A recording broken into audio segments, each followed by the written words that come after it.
पित्या, तुझे वचनं जे आमच्या पावलांकरता दिवा व आमच्या मार्गावर प्रकाश असा आहे, त्या वचनाकडे आम्ही येतो.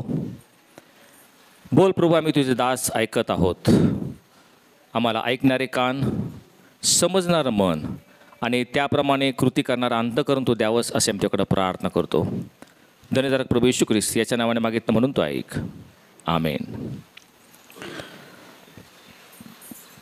देवाचा सेवक संत पौल करिंथ येथील मंडळीला एक पत्र लिहित आहे आणि करिंथीकरास पहिलं पत्र याचा पहिलाच अध्याय आणि 20व्या वचनात तो लिहितो. तो म्हणतो, ज्ञानी कोठे राहिला, शास्त्री कोठे राहिला, ह्या युगाचे वाद घालणारे कोठे राहिले आहेत.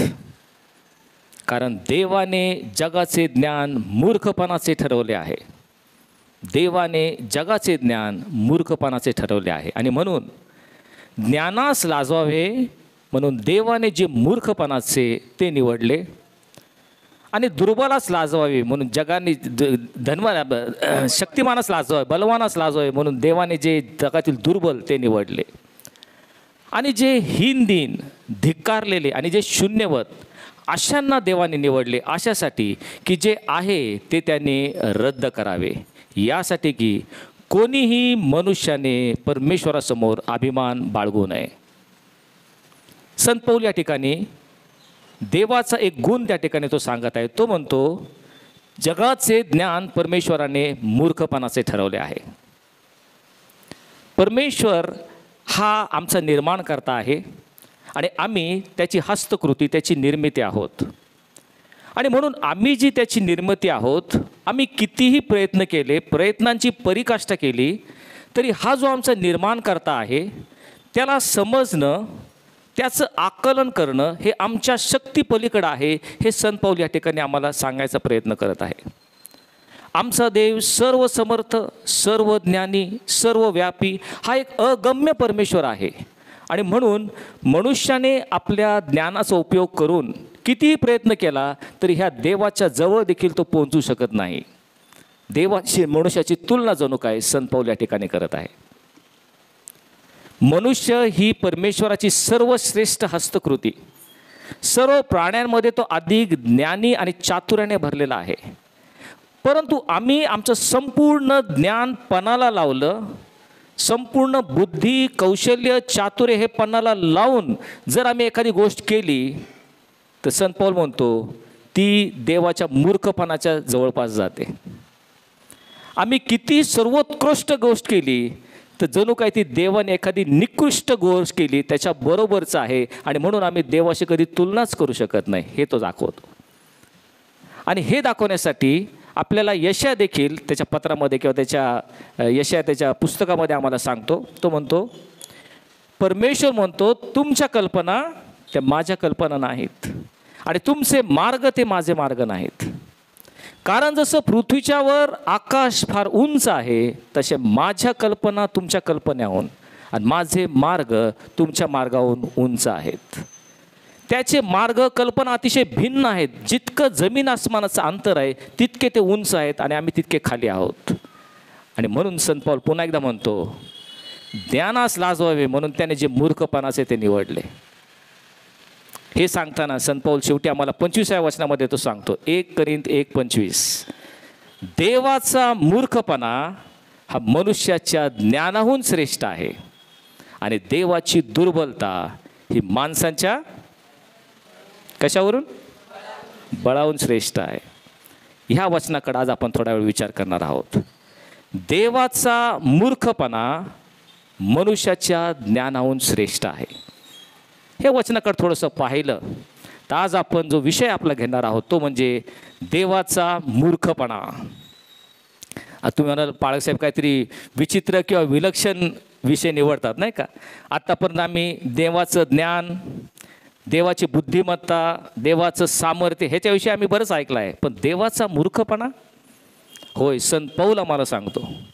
करिंथीकरास पहिलं पत्र, पहिला अध्याय 25वं वचन, देवाचा मूर्खपणा माणसांच्या ज्ञानाहून श्रेष्ठ आहे. आणि हे वचन पाहण्यासाठी आपण एका उदाहरणाकडे जाणार आहोत. पवित्र शास्त्रातील एक व्यक्ती, याचं व्यक्तिमत्व आपण अभ्यासणार आहोत. देवाचा मूर्खपणा माणसांच्या ज्ञानाहून कसा श्रेष्ठ आहे हे पाहण्यासाठी आपल्याला गिदोन या मनुष्याचं व्यक्तिमत्व आपण पाहणार आहोत. या उदाहरणावरून आपण सिद्ध करायचा प्रयत्न करूयात की देवाचा मूर्खपणा हा माणसांच्या ज्ञानाहून श्रेष्ठ कसा आहे. गिदोन हा कोण होता, कोणी सांगू शकेल का? तो एक शास्ता होता आणि म्हणून आपण शास्तेच्या काळामध्ये जाणार आहोत. हा शास्तेचा काळ कोणता? तर आपल्या सर्वांना ठाऊक आहे, निर्गम याचं पुस्तक याचा पहिलाच अध्याय जर आपण काढला तर देवाचे निवडलेले लोक, इस्रायल लोक हे मिस्राच्या फारोच्या गुलामगिरीमध्ये 430 वर्ष ते पडून होते. जवळजवळ 6 लाख इस्रायली पुरुष हे फारोच्या गुलामगिरीमध्ये दास्यामध्ये होते आणि त्यांचं दास्य अतिशय बिकट होतं आणि म्हणून त्यांनी परमेश्वराकडं आक्रोश केला आणि परमेश्वराने त्याचा सेवक मोशे याला इस्रायलाकडं धाडलं. आणि मग मोशेच्या नेतृत्वाखाली हे 6 लाख इस्रायली लोक रानावानातून भटकंती करीत परमेश्वराने देव केलेला वचनदत्त देश, दुधामधाचा प्रवाह वाहणारा देश याच्या सीमेपर्यंत ते येऊन पोहोचले.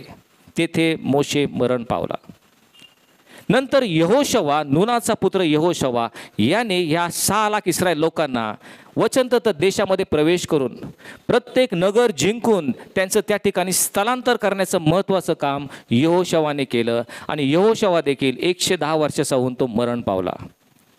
परंतु त्यानंतर कुठलंही प्रबळ नेतृत्व इस्रायलामध्ये नव्हतं आणि म्हणून इस्रायल लोक देखील अनेक वेळा परमेश्वराच्या विरुद्ध पातक करून वेळोवेळी ते मूर्तीपूजा करून अन्य देवाच्या नादी ते लागत, परमेश्वराचा कोप त्यांच्यावर भडकत आणि मग परमेश्वर त्यांच्यामध्ये एक शास्ता, एक पुरुष उभा करी की जो ह्या इस्रायल लोकांना इतर शत्रूंपासून, त्यांच्या पारतंत्र्यापासून त्यांना तो सोडत असत. हा तो शास्त्रांचा काळ आहे. त्यातला एक शास्ता शमशोन आपल्या सर्वांच्या परिचयाचा आहे. शमशोन जो शक्तिशाली होता, शक्ती सम्राट, आणि त्याने काय केलं, 1000 पलिष्ठी सशस्त्र पलिशी आल्यावर एक मेलेल्या गाढवाचा जबडा त्याच्या हातामध्ये आला आणि गाढवाच्या जबड्याने त्याने 1000 पलिष्ट्यांना ठार केलं. अशाच प्रकारचा हा काळ आहे. त्यामध्ये दुसरा एक शास्ता गिदोन ह्याचं आपण त्या ठिकाणी चरित्र पाहणार आहोत आणि त्याद्वारे देवाचा मूर्खपणा हा मनुष्याच्या ज्ञानाहून कसा श्रेष्ठ आहे हे आपण पाहण्याचा यावेळेस प्रयत्न करणार आहोत. शास्त्याचा 2रा अध्याय 1ल्या वचनात मी आहे, त्या ठिकाणी असं म्हटलं आहे, तेव्हा इस्रायल लोकांनी परमेश्वराच्या विरुद्ध पातक केलं. ते अन्य देवाच्या म्हणजे बालाच्या नादी लागून त्यांनी मूर्तीपूजा केली. तेव्हा परमेश्वराचा कोप त्यांच्यावर भडकला आणि परमेश्वराने त्यांना लुटारूंच्या हाती दिलं आणि लुटारीने त्याला लुटलं. मग परमेश्वर त्यांच्यामध्ये शास्ते उभे करीत, ते शास्ते त्यांना पारतंत्र्यातून सोडवीत. परंतु तरीही इस्रायल लोक पुन्हा शास्त्यांचं न मानता ते इतर देवांच्या नादी लागत आणि ते देवाचा अवहेर करत असत, ते दुराचार करत असत. असाच तो काळ आहे. त्यावेळेस त्या लोकांनी इस्रायल लोकांनी देवाविरुद्ध पातक केलं आणि परमेश्वरने त्यांना मिद्यानाच्या हातामध्ये दिला. असा तो काळ. मिद्यानी लोकांच्या हातामध्ये परमेश्वरांनी 7 वर्ष त्यांना दिलं. हे मिद्यानी लोक इस्रायलचे शत्रू त्यांच्यावर प्रबळ ठरले आणि ते वारंवार येऊन इस्रायलावर आक्रमण करत असत, सर्व त्यांची लुटालूट करत असत आणि अशा प्रकारे इस्रायल लोक मिद्यानाच्या पारतंत्र्यामध्ये गुलामगिरीमध्ये होता.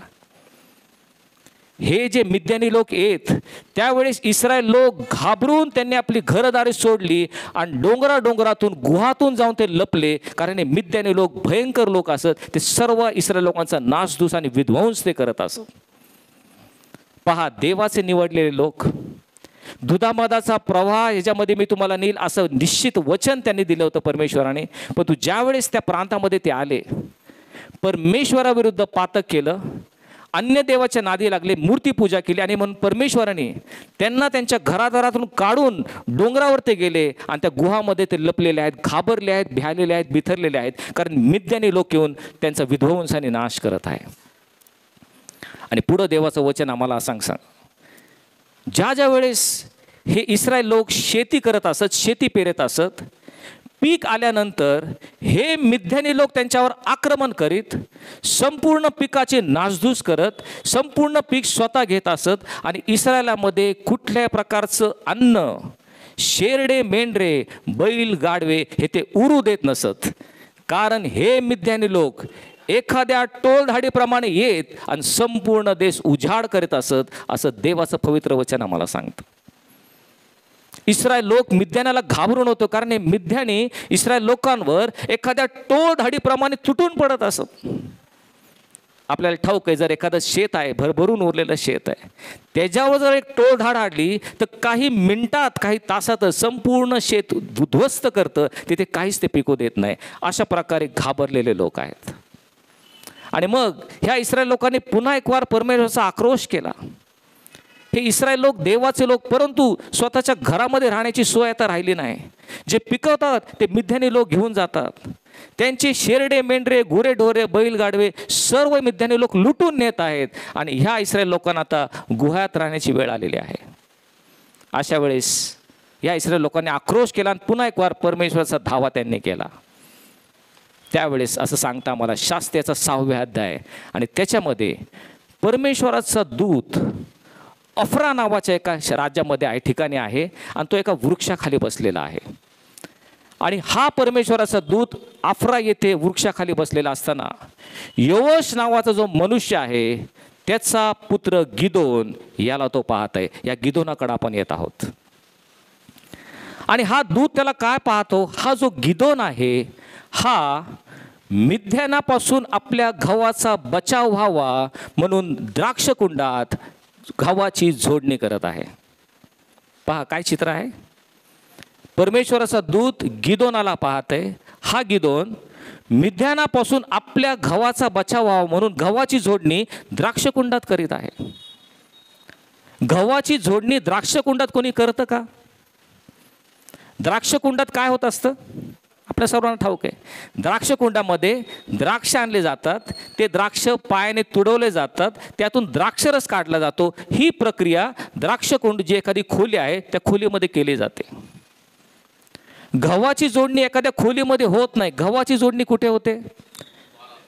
तर गव्हाची जोडणी म्हणजे ज्यावेळेस गहू पिकतो त्याचे कंस येतात, ते शेतकरी ते कंस कापतात. संपूर्ण कंस एका मोठ्या खुल्या मैदान ज्याला खळं म्हणतात त्या खळ्याकडे आणले जातात. मग हे कंस बैल किंवा गाढव यांच्या पायाखाली तुडवले जातात आणि गव्हाचे धान्य बाहेर काढले जातात. परंतु हे गहू ह्याच्यामध्ये पाला, पाचोळा, भुसा यांनी मिश्रित असतात आणि म्हणून गव्हाची पाखडणी केली जाते.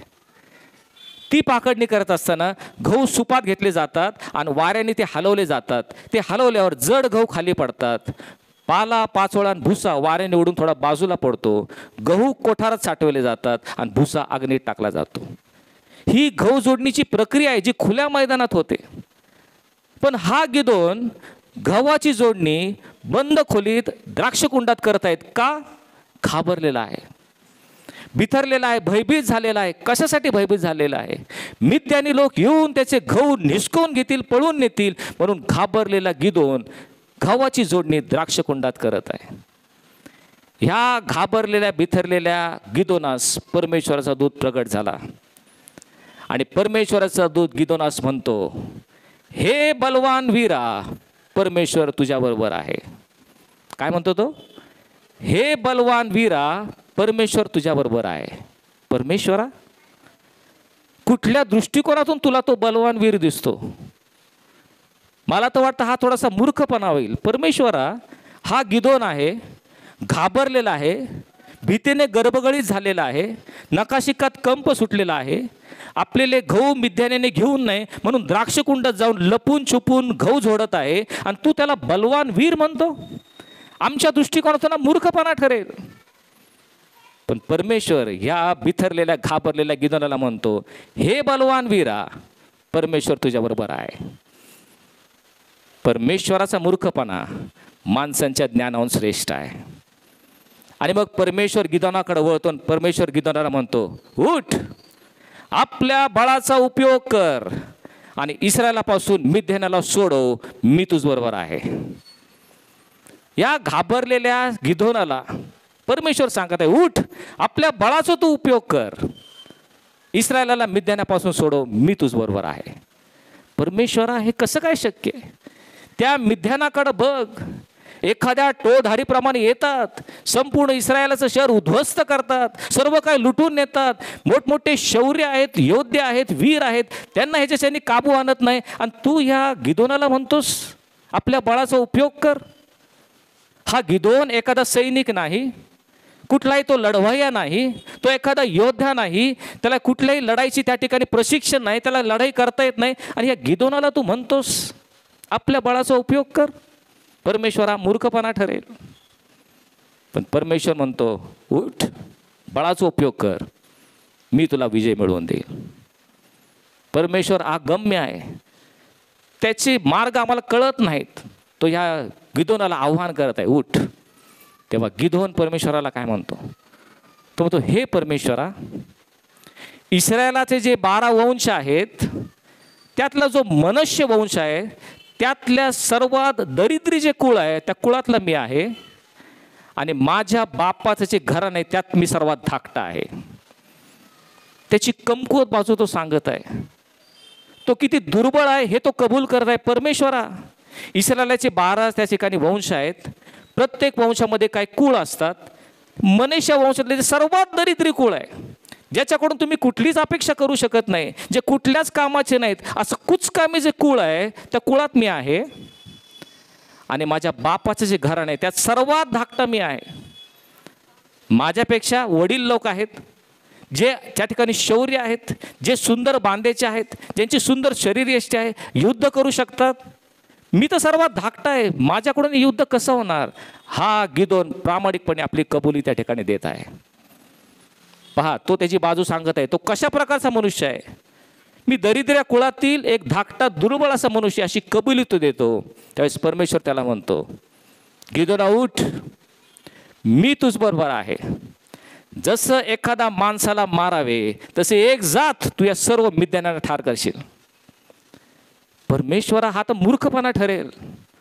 जो स्वतःच कबूल करत आहे की मी सर्वात धाकटा आहे, माझ्याच्याने काय होणार नाही, मी दरिद्री कुळातला आहे, त्याला तू म्हणतोस उठ. आणि एखाद्या माणसाला मारावे तसे या सर्व मिद्यानाला तू एकजात ठार करशील, हे तू सांगतोस. आम्ही जे ज्ञानी मनुष्य आहोत, आमच्या कल्पनेप्रमाणे परमेश्वरा हा तुझा मूर्खपणा ठरेल. परमेश्वराचा मूर्खपणा माणसांच्या ज्ञानाहून श्रेष्ठ आहे. जे आम्हाला मूर्खपणाचं वाटेल, जो अयोग्य आहे, कुठल्याच दृष्टीने पात्र नाही, मिद्यानास लढण्यास योग्य नाही, अशा भित्र्या सर्वात हीन कुळातील अनेक धाकटा ह्या गिदोनाला तू धरतोस आणि त्याला युद्ध करण्यास सांगतोस. आम्हाला तर वाटतं मूर्खपणा ठरेल. तेव्हा परमेश्वराचं वचन प्राप्त झाल्यावर गिदोन उठतो आणि सर्व इस्रायल सैन्य यांना तो एकवटित करतो. त्या ठिकाणी असं म्हटलं आहे, युद्धासाठी 32,000 इस्रायली सैनिक त्या ठिकाणी रणभूमीवर उभे आहेत. आणि हा गिदोन, ज्याला परमेश्वराने वचन दिलं आहे की मी मिद्यानाला तुझ्या हाती दिलं आहे, उठ आणि लढ, मिद्यानाशी तू युद्ध कर, तेव्हा 32,000 सैनिक घेऊन गिदोन युद्धासाठी तयार आहे. युद्धाला जाण्यापूर्वी परमेश्वराचं वचन त्याला प्राप्त होतं. परमेश्वर गिदोनाला म्हणतो, हे गिदोना, हे लोक पुष्कळ आहेत, इतक्या लोकांच्या हातात मिद्यानाला द्यावं असं मला वाटत नाही. हे लोक पुष्कळ आहेत, एवढ्या लोकांनी मिद्यानाशी लढावं असं मला वाटत नाही. परमेश्वरा, तू काय म्हणत आहेस? अरे, युद्धामध्ये जास्तीत जास्त योद्धे असावेत, शूरवीर असावेत, शत्रू त्या ठिकाणी निष्ठोनाभीत व्हावेत, त्यांना पराभूत करावं, ही प्रत्येक राष्ट्राची रणप्रणाली असते. रणभूमीवर अशी योजना आखली जाते, जास्तीत जास्त लोक युद्धामध्ये यावेत, ही त्यांची गरज असते. आणि तू तर म्हणतोस हे लोक पुष्कळ आहेत. प्रभू, हा मूर्खपणा आहे. परमेश्वरा, हा मूर्खपणा ठरेल. आता मी काय करायचं? परमेश्वर गिदोनाला म्हणतो, जाहीर कर, ज्या कुणाला युद्धाची भीती वाटते, जे युद्ध करण्यास घाबरलेले आहेत, त्यांनी पुन्हा जावं. परमेश्वराने सांगितल्याप्रमाणे गिदोन त्या ठिकाणी मोठे आव्हान करतो. या ठिकाणी जे तुम्ही 32,000 लोक आहात, ज्या ज्या कुणाला वाटत असेल युद्धाची भीती आहे, त्यांनी आपापल्या घरी पुन्हा जावं. तेव्हा 22,000 लोक पुन्हा आपल्या घरी गेले. उरले फक्त 10,000. म्हणजे जवळजवळ 60% सैनिक निघून गेलं, उरले फक्त 30% लोक, 10,000 लोक. तेव्हा हा गिदोन पुन्हा एक कदाचित विचार करतो, परमेश्वरा, पुन्हा विचार कर, फक्त 10,000 उरले आहेत. हे फार कमी आहेत. मिद्यानी हजारो लोक तिथे आहेत, सशस्त्र आहेत, योद्धे आहेत, धनुर्धारी आहेत. आम्ही कदाचित त्या ठिकाणी पराभूत होऊ, आम्हाला त्या ठिकाणी पळता भूत आम्ही होऊ. तू विचार कर, हा तुझा मूर्खपणा ठरेल. परमेश्वर त्याला काय म्हणतो? परमेश्वर त्याला म्हणतो, हे 10,000 सुद्धा खूप आहेत, हे सुद्धा खूप आहेत. आणि गिदोन म्हणतो, परमेश्वरा फक्त 10,000 उरले आहेत, 22,000 निघून गेले. या 10,000शी कदाचित आम्ही हारू, लढाईत आम्ही पराभूत होऊ. पुन्हा एकदा तू विचार कर. परमेश्वर म्हणतो, हे सुद्धा पुष्कळ आहेत. परमेश्वरा तू जे सांगतोयस मला तर वाटतं मूर्खपणा ठरेल. थोडेच उरलेत आणि त्यांनाही तू म्हणतोस पुष्कळ आहेत. परमेश्वर गिदोनाला म्हणतो, ह्यांची परीक्षा घे. मी यांची परीक्षा घेतो. आणि कदाचित गिदोन त्यांना म्हणेल, ठीक आहे आपण यांची परीक्षा घेऊ. आता जे 10,000 उरले आहेत त्यांची आपण अशी परीक्षा घ्यायची की ह्याच्यामध्ये ढाल आणि तलवार चालवणारे किती शूर योद्धे आहेत ते आपण पारखून पाहूयात कोणाला चांगली तलवार चालवता येते त्यांना आपण बाजूला काढूयात.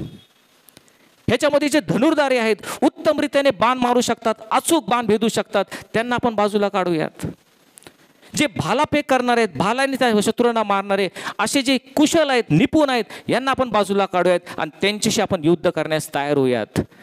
परमेश्वर म्हणतो, हे गिदोना, त्या ठिकाणी एक तळ आहे, ह्या लोकांना पाणी प्यायला सांग.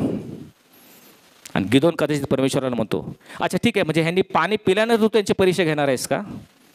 गिदोन कदाचित म्हटलं असेल, अच्छा ह्यांना पाणी पाजून नंतर तू त्यांची परीक्षा घेणार आहेस का? परमेश्वर म्हणतो, नाही, पाणी पिणे हीच त्यांची परीक्षा आहे. त्यांनी पाणी पिणे हीच त्यांची परीक्षा आहे. परमेश्वर तू काय बोलत आहेस? पाणी पिऊन हे जे मोठे योद्धे आहेत, कोणी युद्धाला जायचं ह्याची परीक्षा घ्यायची? हा मूर्खपणा आहे. आम्ही जे ज्ञानी लोक आहोत, आमच्या दृष्टिकोनातून ही मूर्खपणा आहे. कारण युद्धाला जायचं आहे आणि पाणी कोण कसं पितं यावून तू ठरवणार युद्धाला कोण जाणार आहे? देवाचा मूर्खपणा माणसाच्या ज्ञानाहून श्रेष्ठ आहे. परमेश्वर त्याला म्हणतो, पाणी पाज. आणि बघ, जे कोणी हातात ओंझळीने पाणी घेऊन पाणी पितील त्यांना बाजूला काढ. आणि जे कोणी या तळ्याजवळ जाऊन गुडघे टेकून कुत्रा जसे जिभेने चाटतो तसे पाणी पितील त्यांना बाजूला काढ. गिदोनाने परमेश्वराने सांगितल्याप्रमाणे त्यांना पाणी प्यायला सांगितलं. हातात ओंझळीत पाणी घेऊन जे पाणी प्यायले फक्त 300 निघाले, त्यांना बाजूला काढलं. आणि जे कुत्र्याने जिभेने चाटतो त्याप्रमाणे गुडघे टेकून जे पाणी पेले ते 9,700 लोक बाजूला काढले. परमेश्वर म्हणतो, हे 300 पुरेसे आहेत. परमेश्वरा 300?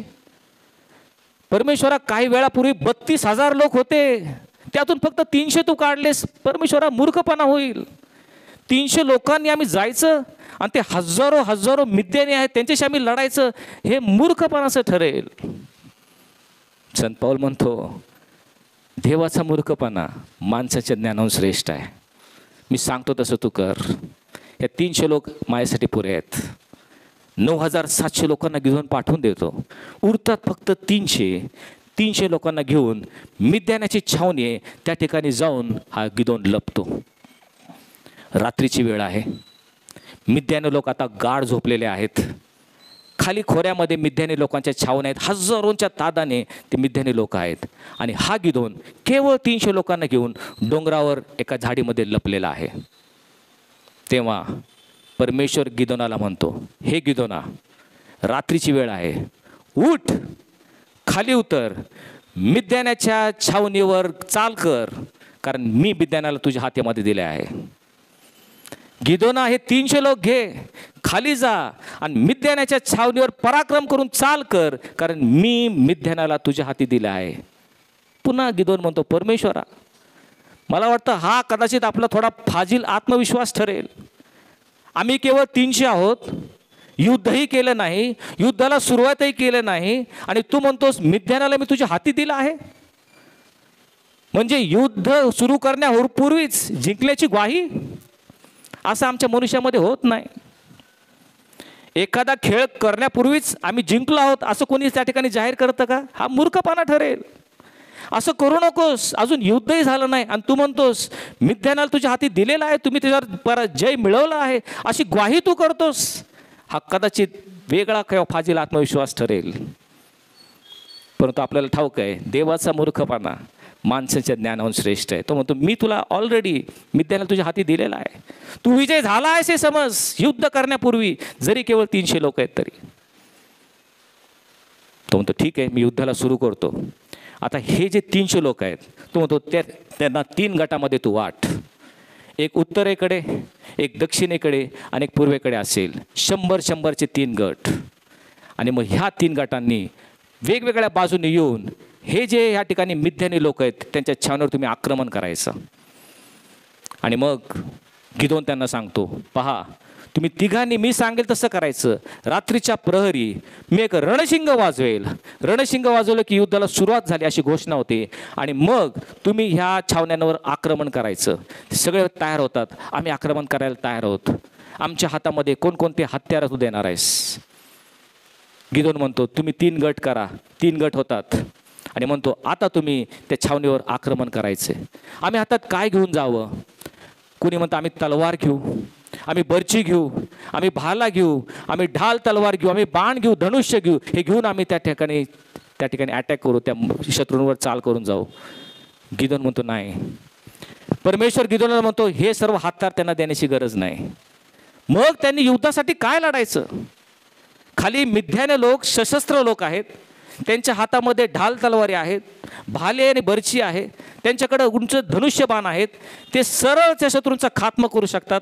अशा सशस्त्र मिद्यानाविरुद्ध लढण्यासाठी आम्ही हातात काय घ्यायचं? परमेश्वर गिदोनाला म्हणतो ह्यांच्या डाव्या हातात रणशिंग दे. रणशिंग? रणशिंग घेऊन युद्ध करायचं प्रत्येकाने? होय, त्यांच्या डाव्या हातात एक रणशिंग. आणि उजव्या हातात काय तलवार किंवा भाला द्यायचा का? नाही. उजव्या हातात त्यांना एक मातीचं मडकं दे आणि त्याच्यामध्ये त्यांच्या ड्युट्या ठेव. परमेश्वरा, हा मूर्खपणा ठरेल. बाहेर तू पाहतोस ते शत्रू कसले आहेत, प्रत्येक जण त्याकडे भयंकर योद्धा आहे आणि आम्ही हातात रणशिंग मडकन ड्युट्या घ्यायच्या? कसं काय युद्ध करणार? देवाचा मूर्खपणा माणसाच्या ज्ञानाहून श्रेष्ठ आहे. तुम्ही सर्व ते घ्या म्हणतो. ते जे ड्यूट आहेत त्याच्यावर मातीचे भांडे झाका, हातात रणशिंग घ्या आणि 3 टोळ्या ते करून 3 बाजूला उभे राहतात. तेव्हा हा गिदोन परमेश्वरा म्हणतो पहा परमेश्वरा, पुन्हा एकदा विचार कर. परमेश्वर म्हणतो जर तू घाबरलायस, तुझ्यामध्ये एवढा विश्वास नाही, तर मग एक काम कर, तुझा एक सहकार्य घे आणि खाली जा आणि मिद्यानाची छावणी आहे तिथे जाऊन ते काय बोलतात ते ऐक. त्याचा विश्वास बसण्यासाठी परमेश्वराने गिदोनाला पाठवलं. गिदोन आपला एक सहकारी घेऊन त्या मिद्यानाच्या छावणीपर्यंत गेला. तिथे छावणीमध्ये एका तंबूमध्ये 2 मिद्यानी सैन्य एकमेकाशी बोलत आहेत. एक जण दुसऱ्याला म्हणतो पहा, आज मी झोपलेला असताना मला एक स्वप्न पडलं. तो म्हणतो कोणतं स्वप्न पडलं? या डोंगरावरून एक सातूची भाकर घरंगळत खाली आली आणि आपल्या मिद्यानाच्या छावणीमध्ये ती आली आणि आपला जो तंबू आहे त्या तंबूला ती लागल्यावर तो संपूर्ण तंबू भुईसपाट झाला. हे स्वप्न मला पडलं. तेव्हा दुसरा सैनिक त्याला म्हणतो अरे, हे तर दुसरं तिसरं काही नसून हे गिदोनाची तलवार आहे, हे मी तुला सांगतो. कारण आम्हा मिद्यानाला त्या परमेश्वराने इस्रायलच्या हाती दिला आहे, हेच एकमेव चिन्ह ते आहे. आणि हे ऐकल्यावर गिदोनामध्ये एक आत्मविश्वास येतो. तो पुन्हा वर जातो आणि तो म्हणतो लढायला सज्ज व्हा. आणि मध्यरात्रीच्या प्रहरी त्यावेळेस हा जो गिदोन आहे मोठ्याने रणशिंग फुंकतो.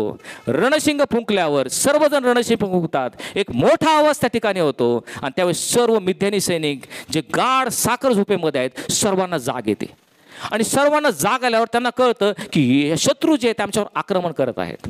रात्रीची वेळ आहे, सर्वत्र अंधार आहे आणि त्यावेळेस ते आपले शस्त्र घ्यायला उठतात. त्यावेळेस ते पाहतात हे जे इस्रायली सैनिक आहेत त्यांनी काय करतात, मग ते आपले मडके फोडतात आणि त्यातल्या ज्या पंत्या किंवा मशाल्या आहेत त्या वर करतात. आणि मग ज्यावेळेस मिद्यानी लोकांनी पाहिलं तिन्ही बाजूनी मोठमोठ्या मशाली घेऊन शत्रू आमच्यावर आक्रमण करत आहेत हे त्यांच्या दृष्टीस पडतं, त्यावेळेस मिद्यानी लोकांना वाटतं या इस्रायली सैनिकांनी आणखी काय आपले लोक घेऊन सर्वत्र बाजूंनी आमच्यावर आक्रमण केलं आहे, आणि म्हणून हे घाबरलेले गोंधळलेले मिद्यानी लोक हे रात्रीच्या वेळेस एकमेकाचा वध करत घाबरून त्या ठिकाणून ते पळ काढतात आणि सर्व मिद्यानी लोक त्या ठिकाणून पळून जातात. इस्रायलाचा जय होतो. कशा प्रकारे परमेश्वराने त्यांचा जय केला? सशस्त्र मिद्यानी लोक, पण हातामध्ये केवळ रणशिंग आणि दिवठा घेऊन येणारे इस्रायल लोक, कुठलेही हत्यार हातात न घेता, एकही तलवार भाला किंवा बर्ची न घेता ह्या परमेश्वराने संपूर्ण मिद्यानावर विजय मिळवण्यासाठी गिदोनाला सहाय्य केलं. देवाचा मूर्खपणा माणसांच्या ज्ञानाहून श्रेष्ठ आहे. होय, तो देव अगम्य आहे. कोणत्या प्रकारे तो आमच्यामध्ये कार्य करतो हे कळून येणं आम्हाला अशक्य आहे. आम्ही कितीही विचार केला तर या गहन जो परमेश्वर आहे त्याचं आकलन होणं आमच्या बुद्धी सामर्थ्या पलीकडे आहे. आणि म्हणून आपण पाहतो, संत पौल म्हणतो, देवाचा मूर्खपणा माणसांच्या ज्ञानाहून श्रेष्ठ आहे. ज्यावेळेस जय मिळाला त्यावेळेस सर्व लोक गिदोनाकडे आले आणि ते म्हटले, परमेश्वराचा देव ह्यानेच तुला जय मिळवून दिला आहे, आता तू आमच्यावर राज्य कर. तेव्हा गिदोन त्यांना म्हणतो,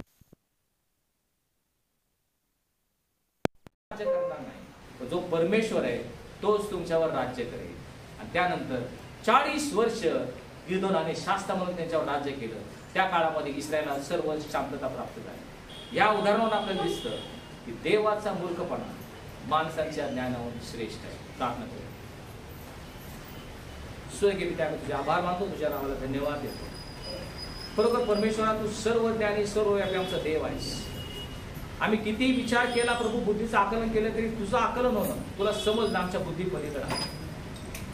आणि आम्ही किती उच्च पातळी गाठली तरी प्रभू तुझ्या दृष्टिकोनातून ती मूर्खपणाची आहे. आणि म्हणून आम्हाला क्षमा कर प्रभू, कारण आम्ही चुकणारे प्राणी आहोत.